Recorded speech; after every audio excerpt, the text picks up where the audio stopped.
Welcome to the first ever episode of Zodiac Zeitgeist. I'm your host, Sage. And I'm Lavender.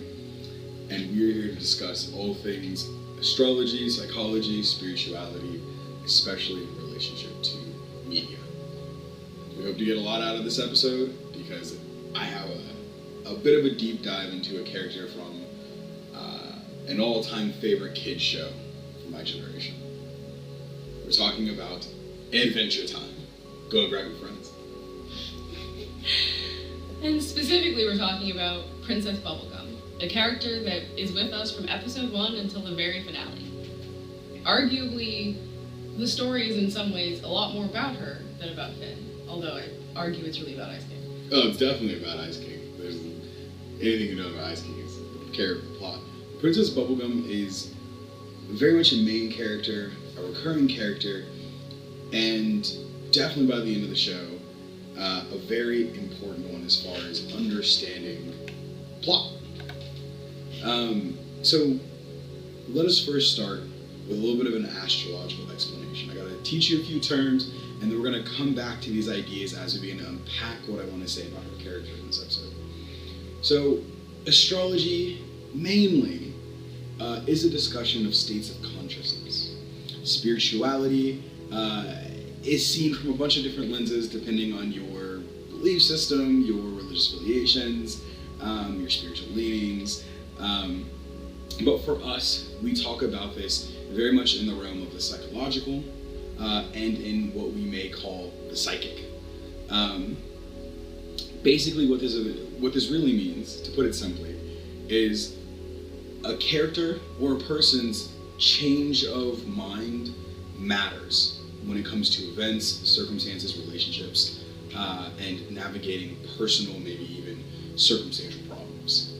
How one feels, what one thinks, what one's response to circumstances all matters. And generally, especially in the West, these are things that are very subtle and sometimes hard to parse and sometimes fraught when we really unpack someone's mind. We explore a lot of their big feelings, and because media has such a powerful impact on us, right? Life imitates art and art imitates life. It also brings out big feelings in us. So the terms. So in astrology, we have a South Node, which is indicative of, in one sense, past life karma, and not so much like justice is coming to get you because you did bad in a past life, but more so there are problems from previous lives or states of consciousness that are ripening, so to speak, which is a good thing. It means we are finally able to deal with certain issues sitting in the backs of our minds and our hearts, and we'll be able to work through them, let them go, and be a lighter spirit for it. However, all things that we experience internally in an emotional psychic states will have generally some kind of external point of triggering. And so the North Node brings us the opposite point, which is kind of generally the journey that one is going on, the point most opposite of the thing most obvious to the mind. The South Node also represents this kind of unconscious, deadening habit, the thing that is like the bedrock of our understanding that we didn't even know we thought until we find something, the literal opposite of it, that challenges it. And the North Node is that opposite point. When we move toward that North Node in our own lives and in our own charts, which kind of signifies what that looks like for an individual, we begin to kind of see our own perspective from a different lens, because now there's a context for it. It's not just, yeah, we already thought we knew the truth, and then other people are just weird for not agreeing with us.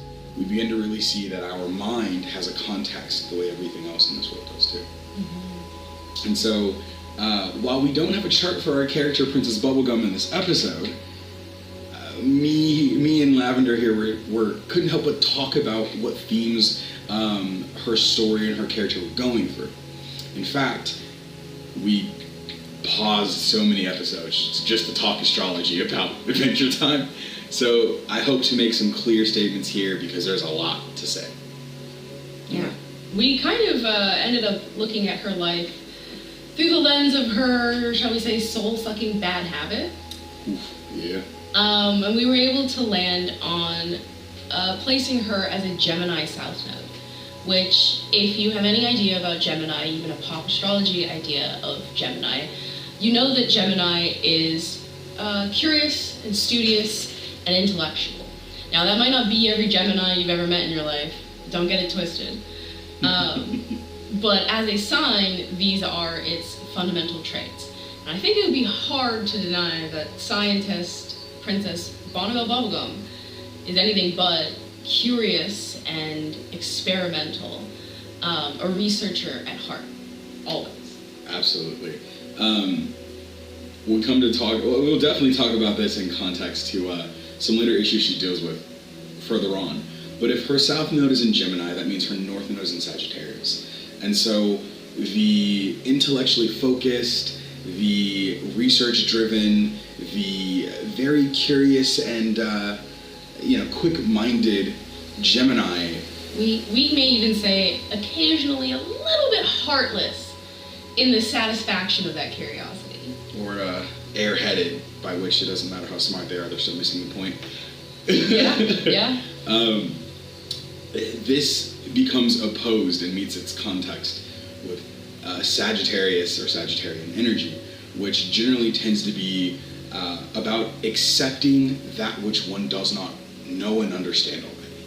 Being able to move in line with mysteries and being able to adapt to, truthfully, not just unexpected change, but inevitable change, right? We don't need to know everything in order to make a good decision, and we don't need to have everything figured out to be able to accept that life can't be knowable, right? This opens us up to a lot of discussions about like mysticism and spirituality and the unknown, right? The capital M mystery of it all. But what becomes important is that Sagittarius energy very much is learning how to become comfortable with that. You don't know it all, you're not going to get it all, but you have a chance to still live a life, a good and meaningful one, if we can learn to accept that we cannot know everything we wish we know before we do anything. The classic image of Sagittarius is the drunken centaur, an archer firing his arrow, no one knows where, and then running after it to figure out where it's taken him. That's a really good image. Yeah. That's some solid stuff. So let's jump into talking about Bonnabelle Bubblegum of Adventure Time. We meet Bonnie. Actually, we meet her, and she's kind of already all grown up, as grown up as she's gonna be. Yeah. But to talk about this in terms of astrology, we watch her story unfold as being a part of what is called the Mother Gum. In the apocalyptic world of Adventure Time, this giant, biological weapon explodes and mutates the rest of Earth. And so she's mutant consciousness inside of a big old glob of bubblegum, encased with other consciousness sharing this body of sorts. Yeah. And she drips off and now has her own separate body, has her own individual consciousness.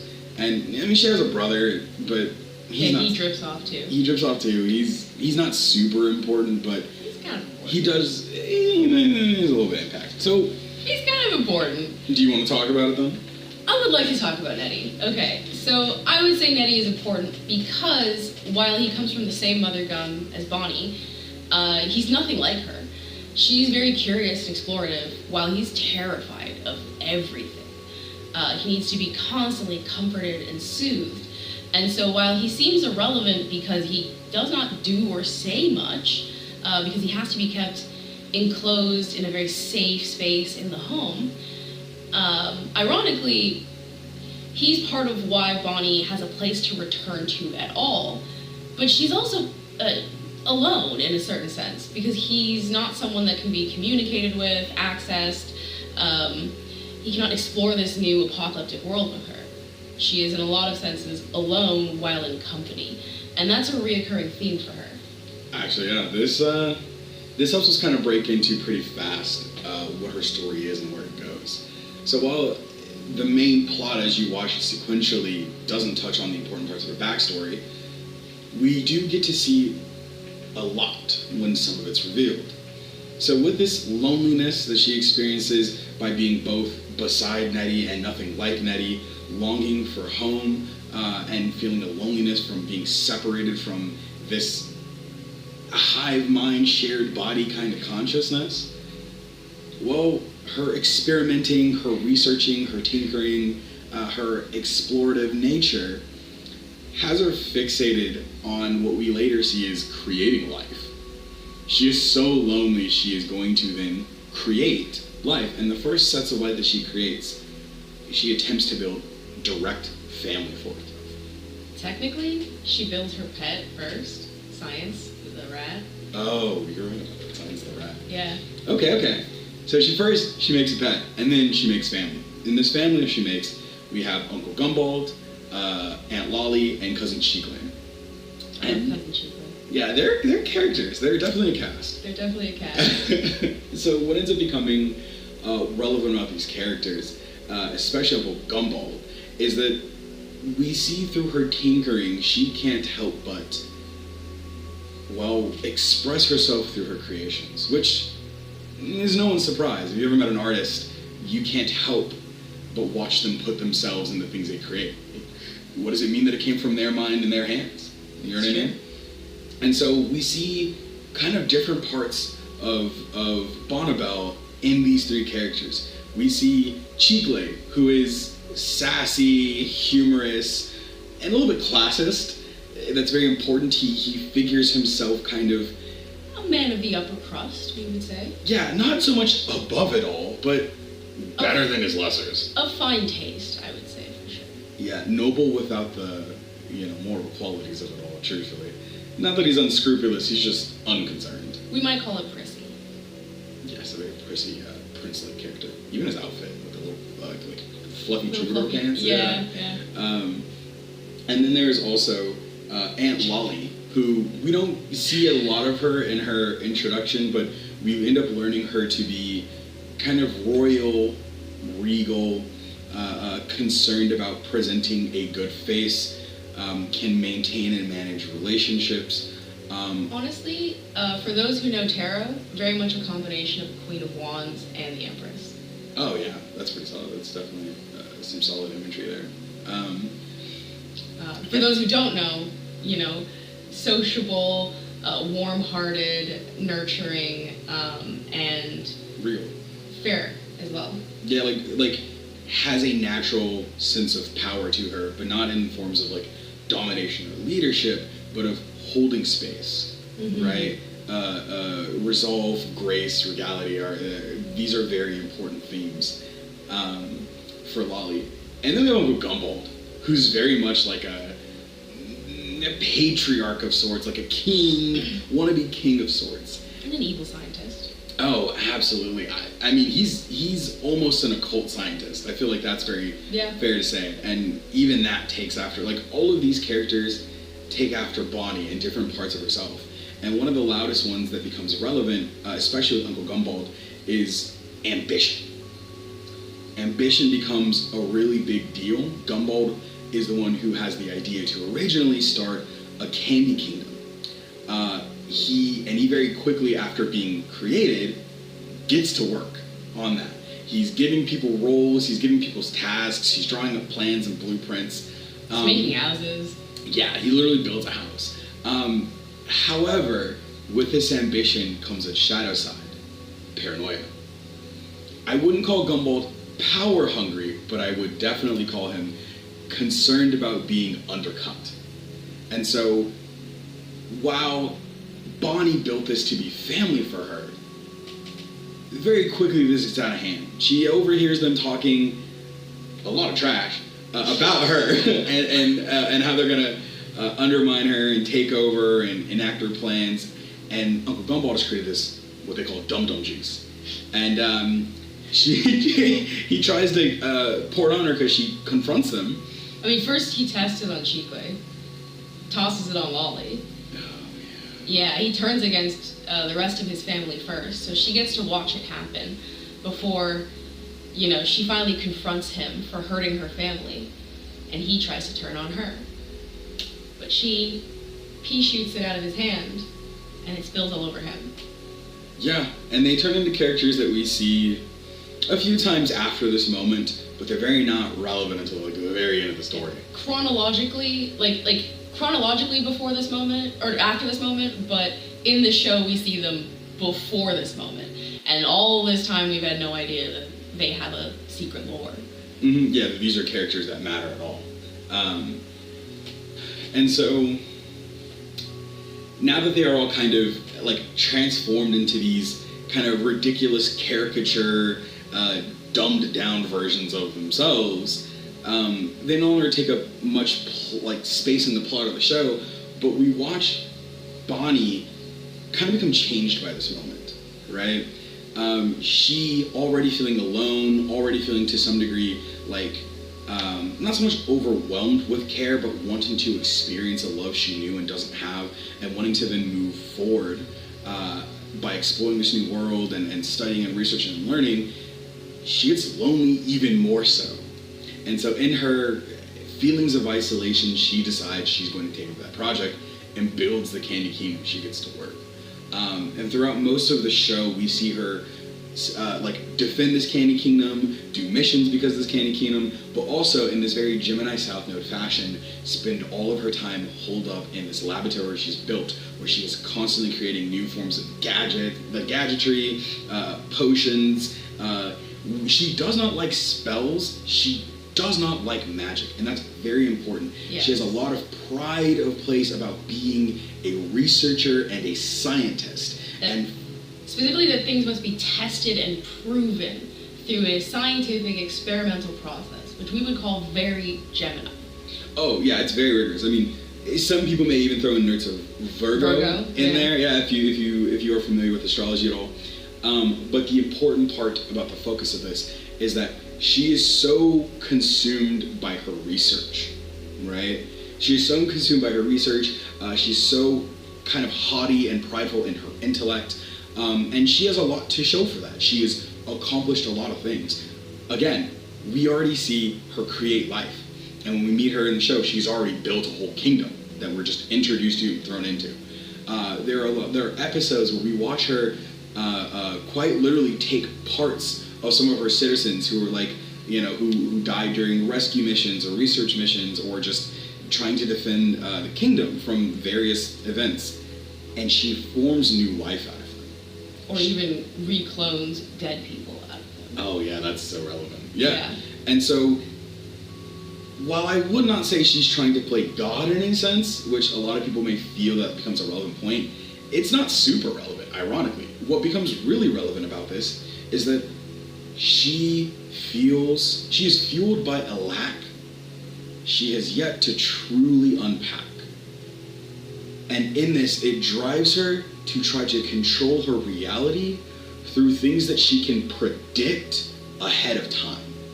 We find her to be someone who is, similar to Gumbald, paranoid. She does not like things that she does not already understand, and ultimately is always kind of using some form of surveillance or not to keep tabs on everyone and everything at all times. And again, she rarely ever leaves her own castle, despite being the creator of this life. Now, another part of this loneliness that drives her, right? This I can't even call it isolation at a point, but it is a loneliness, this feeling that you cannot connect to anyone despite being surrounded by so many. Gumbald, Chiclay, and even Lolly are kind of, they never say it directly, but you can tell that they seem like Bonnie's first mistakes to her. Why? They were just as intelligent as she was. Hence her paranoia when they tried to turn on her. And now, all the citizens that we meet in the Candy Kingdom, save for a handful, are significantly less intelligent. And it matters. There is some kind of imagery with her, like being akin to a queen bee, and these are drones. We see that especially with the banana guards. Yes. We also see that they worship her at certain points. Oh yeah, literally worship her. She does not support, she does not want, but it is undeniable to them that she is their creator and thus their god. Goddess. Goddess, yeah. They do worship her as a goddess. And so all of these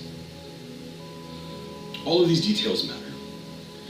There is, for me, the reason I chose to talk about Bonnie is there's one episode that makes a lot of her stuff very clear and on the surface for me. And it helped me kind of retroactively piece together a lot of her story, which is what got us talking. There's an episode where she is called by a flame princess, who is an elemental of a different sort, technically a more powerful elemental. There are 4 elements in Adventure Time. If you weren't already aware, you've got fire, ice, candy, and slime, and these are the 4 elements that make up this universe. We find out that, well, Bubblegum is one of these elements embodied, Flame Princess being another. Now that they are separate kingdoms and they have very different elements and they are very different kinds of people, very different temperaments and styles of relating to the world. Bubblegum is called over, kind of like on a diplomatic support mission, to help Flame Princess solve this problem of her living in this lava layer, losing its heat, and all of her people slowly withering in their forms and sometimes even dying. And she doesn't know what's going on. She asks for help. However, well, Bonnie's rigged the whole thing. So she's got the Ice King, freezing magma, cooling the temperature of this entire volcano very fast, very intentionally. She gets called in knowing this is going to happen, already having placed surveillance in Flame Princess's kingdom. And then when she's showing up and acting like she wants to help, she reads mad energy signatures on this little gadget that she has that she tells Flame Princess is supposed to help find the problem. It doesn't. She gets led into this room that has a lot of significance, and while Flame Princess is talking about the important historical and even sacred value of this space for her, Bonnie's just taking out power cores and starting to blow things up. And then Flame Princess catches her. They get into this big old tussle. She kind of goads Flame Princess around in her rage and in her confusion and has her destroy her own storehouse of power that could have been used for energy, for weapons, for life support. And we see in this moment Flame Princess turn to her and say, basically, are you serious? Really? Why are you like this? Why are you like this? And she's like, it's for my people. It's for my people. It's for my people. And this is a thing that Bonnie says so often. But here's what becomes interesting. While Bonnie feeling isolated, having lots of love to give, having Nettie be the first thing that comes off this mother gun with her, and him having very specific needs to be met that she has to spend time arranging for, well, she's a caretaker through and through. She feels responsible for the lives of others. The irony, though, is that this drains her. It burdens her. And so when the Flame Princess calls her out in this moment, it kind of changes how she feels. This is a psychic shift, right? There's a change in her consciousness. She leaves, and she doesn't feel good about what she's done. Has she neutralized a potential future threat? Absolutely. Did she do so with cunning and wit, using her gadgets and her intellect? Absolutely. What could have been a great moment of pride for her, she looks at with a little bit of guilt and shame, and she closes this entire wing of her surveillance on this other kingdom. And we never see her really act the same afterwards in the plot. So when I talk about her being lonely and being driven by this loneliness, we're still talking about this south nodal thing. This feeling that the world works a certain way. And it works a certain way that, well, she can use her mind to solve her big emotions. She can use her intellect and her capacities, her intelligence to solve her own problem. But the more she struggles and the more she tries using this methodology, the one that comes so naturally and simple and easy to her, the more it drains her, the more it deadens her. And this is important. What happens next is slowly the plot shifts her toward being more attentive. The problem with her attacking Flame Princess, at least in her justifications, was she didn't know if she could trust her. They weren't friends. And Flame Princess is very direct to the point where Bubblegum can be quite what's the word you've been using lately? Subterfuging? Yeah, subterfuging. Subterfuging. Thank you. Yeah, very, if not downright deceptive, diplomatic in an underhanded way. We see Gumball do the same, right? Mm-hmm. This becomes super relevant as we start to watch this feeling of loneliness, this feeling of burdened responsibility, this feeling of constant and consistent care being given to everyone she supports, taking from her. There's something even quite funny about the fact that she's built this entire kingdom, she's created all the life in it, she is worshipped as a goddess for it, which she doesn't even like, only to do things that she doesn't think are good and right, to protect the thing that she has that she doesn't want because it does not fill this lack that pervades her. Only for her to then get deposed. Say more about that. Well, I think it's around season 5 or season 6. There's an election. It's probably later than that, actually. But there's an election within the kingdom, despite it being a monarchy. And she loses because after a certain period of time, her people start spreading conspiracy theories that she is a controlling, fascistic despot. And they don't like the fact that she is essentially able to create life at will, including their lives, that she clones them when they die, and that they have no real purpose other than to be her citizens. Their entire existence revolves around her in a way that she didn't really account for or consider. One thing we do find after her entire family gets doused with the dum-dum juice is that she sees them all dancing and says, I think they're happier like this? And so we do have reason to believe that she thinks by playing this mother role to all of her citizens that she's doing them a favor up until this moment when they reveal themselves to be pretty angry, actually, but too stupid to take proper care of themselves. They elect someone who exploits them, abuses them, and overturns their normal way of life. They live in a essentially communist society in which there's no money, and everyone can have whatever job they're best designed for, which sounds pretty, communist. Yeah, I mean, definitely.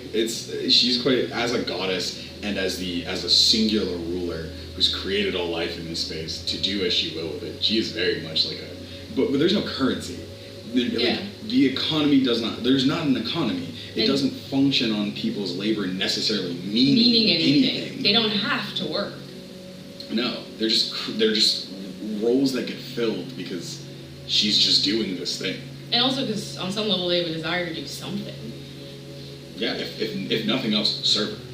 Yeah. I mean, we also see them do things like start podcasts, and we see them move jobs, so they have I know we're debating these minute details, but the point is they have a certain amount of freedom, but it's pointless freedom. I guess this is when the show gets very absurdist, and it starts discussing the meaning of life. What is the point of anything when every day you wake up and it's the same as yesterday, and you could be murdered and then brought back to life with the same memories? Mm-hmm. Yeah, by a being that gave you life and can take it from you whenever it feels like it. Again, for a purpose that you don't understand, don't know, and aren't clued in about, because she doesn't respect you enough to do so. Honestly, a purpose you will immediately fail at, because she's looking for company, and no matter how many citizens she makes, she never has it. Yes. And this takes us to where we begin to see the first instance of a North Nodal kind of circumstance, experience, and sets of changing consciousnesses happen, where when she gets deposed through an election, again in this theocratic monarchy, the King of Boo shows up and he starts honestly conning everyone. Yeah, that's what he's known for being, and she hates him for it. She's very anti him. A few other people, but very specifically him, because she finds him to be dishonest, a con artist, can put on a very good face, be charismatic. He's also flashy. That's a big deal. It is a big deal, because he represents a lot of Jupiterian qualities, which Jupiter being the planet that rules Sagittarius, and that being the thing that is most opposite her natural way of being, He represents more negative sides of that placement, of course, but she does look at him with a lot of disdain. Yeah. There's also something to be said about the whole patriarchal thing, like with her uncle and with the King of Ooh. And, True. But that's for another topic. What becomes relevant about this is that the King of Ooh is making a muck of things, and he doesn't really care, and he's very much trying to be the king with his hordes of wealth, where he looks as beautified as possible and has not so much slaves, but like the royal guard who could accomplish anything that Finn and Jake are always like put to task for, which are just getting him more treasure. The bit though is during this period of time where she is elected out, she just chooses to leave. Everything is still in her power. She still created all their life, but she sees and she's like, you know what? I'm just gonna go. And so she posts up in the old house that Uncle Gumball built. And so she ends up being there with Jake, Finn, Marceline the Vampire Queen, and technically Pepin Butler, but he's not super important. Like for plot reasons he's relevant, but like not for her changing consciousness. You know, I would posit that he is important actually, because he is distinctly different from her and from every other member of the Candy Kingdom in that he practices magic. Oh, that's fair. Yeah. Yeah, he is a proper occultist. We see him summon dark forces, chant things in different languages, enchant weapons, create spells. He even binds Marceline's father, who is the king of all demons. Yeah, that's very relevant. Yeah, he's a powerful, they say the most powerful, dark wizard of all time. And Princess Bubblegum does not believe in magic. And, oh yeah, Peppermint Butler is quite literally her manservant. Yeah. Yeah. He's also seemingly one of the first candies she ever created, because we see him way back when in that flashback with Shoko. Yeah. So what becomes relevant about this North Node that we talked about being kind of around Sagittarian consciousness, energy, and activity, which is the ability to accept that she does not understand everything, right? Well, one big moment of reckoning for her is being kicked out in an election in a kingdom that she built, but also she takes up kind of like repose in this house where she's hanging out with people she didn't create. Again, minus Peppermint Butler. But people who are all distinctly very different from her in their perspectives, in their origins, in their biological makeup. Like Marceline is like half demon, half human, and then becomes, instead of half human, half vampire, and kills all the vampires, is now the vampire queen. We've got Finn, who is fully human. But Jake, a mutant space alien dog. Yeah, and all of these people have their own backstories, they have their own histories, and like you said, their own origins that have nothing to do with what she has created, who she is, and what she knows. These are people who have been by her side and chose to be for their own reasons.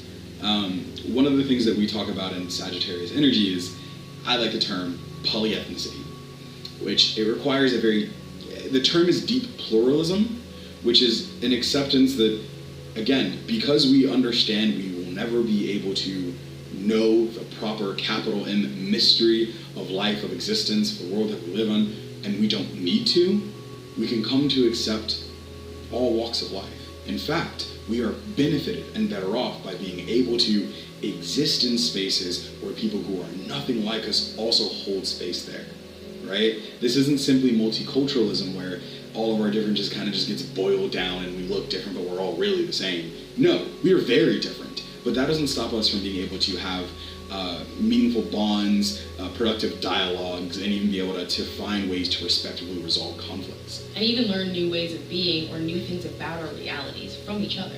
Exactly. Like one thing that Bubblegum struggles to accept for a very long time is that she cannot stop, cosmic forces, you know? Oh, yeah. That certain things are outside of her responsibility and outside of her grasp. But when she is able to take the vampirism out of Marceline for a period of time, they find that everything goes basically exactly the way it did up to her becoming a vampire all over again. And she becomes a vampire all over again. This is something inescapable. It's merely destiny. And that's something that's outside of her ability to manipulate, ability to control. Yeah. An ability to understand even if she's able to witness it. But she comes to be able to accept it. which I think is really important. It is very important, because what also becomes very important is during this period of time, or at least afterwards, we find that, like, I guess I'm going to jump to the end. Spoiler alert. The finale, like, there's a big event that happens where someone from the past shows up and kind of amplifies all of the four elemental princesses' powers, like 50, 100-fold. And we find out that Princess Bubblegum is capable of doing magic, and part of the reason she has never really been able to do it is because she does not have a clarity on herself. She lacks a certain form of self-awareness, right? And if we talk about this North Node of polyethnicity, she isn't able to see herself because she is ignorant of others. And part of what her ignorance of others is she does not leave the center of her castle. And when she does, it is only to spy to neutralize threats, right? Yeah. Or to steal important artifacts for her own purposes. And when she learns to master her magic ability, her mentor, who is really like the last person who was a candy elemental, tells her,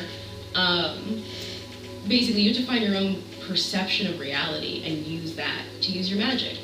And she's like, well, science is my perception of reality. Boom, is immediately able to use her magic.